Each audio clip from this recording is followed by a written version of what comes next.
Hey folks, welcome to Off-Road Stuff. I'm your host, Uncle Sandcrab. Thanks for tuning in. For all you guys that have been following along on the tracker rebuild / upgrade, whatever, thanks a lot. I've been getting a few people asking lately what's been going on. My posts have been kind of getting a little farther and few between, a little shorter, mostly just quick updates. You know, just parts and time, figuring things out, stuff like that. You know, the last video I talked about how I got everything pretty much mocked up. I got like a lot of my brackets here on the front are just tack welded together, and I was gonna haul it up to where I work so that I could use my welders at the shop and get everything all dialed in and everything. I was gonna go do that last weekend, and where I work it was 102 on Friday, and we don't have air conditioning in the shop, so it was probably a little warmer than that inside. And when I checked the weather forecast for Saturday, it was supposed to be 109 up there. So I was just kind of really not feeling that, and just so happens I ran into an old friend Friday evening. Come to find out, they got a boat. We went fishing. So kind of caught the little fishing bug last couple weekends. Matter of fact, went out over this last weekend too. So and the other thing was I was waiting on some parts, so I ordered some brake calipers because I wanted to have you know, brakes on this thing while I was moving it around. I didn't want to depend on just the parking brake or the handbrake while I was trying to load this thing on and off the trailer, stuff like that. I didn't want to end up having some kind of situation and making things worse because I didn't have brakes.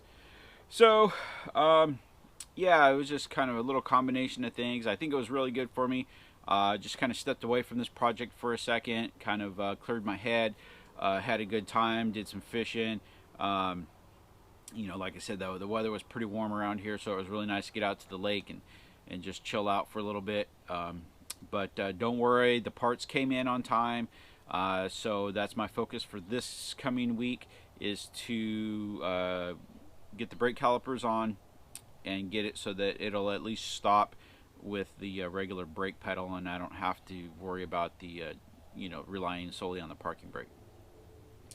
And oh, so the other thing is, so once I got it on the ground, that the front is a little bit higher than the rear.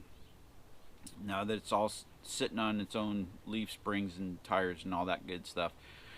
So now I'm trying to decide, do I want to do some kind of modification to my leaf pack like I did the front but in the rear. But then that's, you know, obviously going to lift it to match the front. But I'm trying to decide if that's where I want to go as far as like lifting this thing. I was really trying to keep the center of gravity down.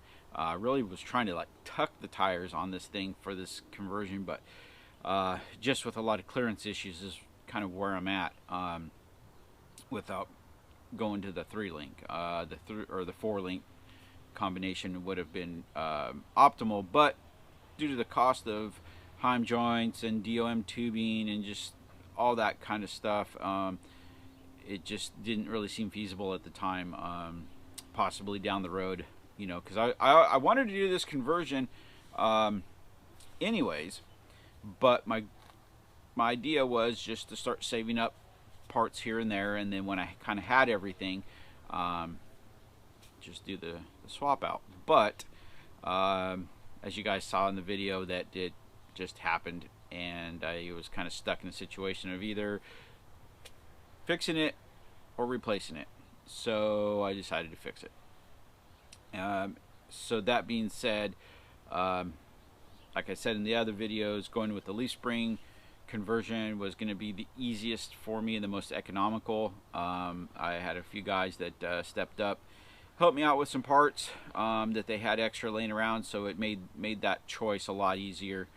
But anyways, that's kind of where I'm at this week. Like I said, brakes, kind of look into the rear spring situation. I'm probably going to go ahead and pull that one really thick blower almost like a helper spring that's back there, because it's really not doing a whole lot.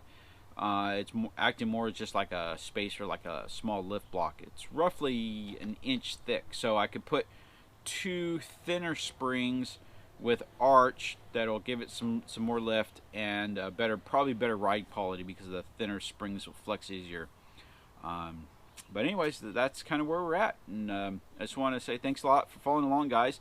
Don't forget, like, subscribe, share with your friends, ring the bell for notifications, and most importantly, be safe. We'll see you on the trail.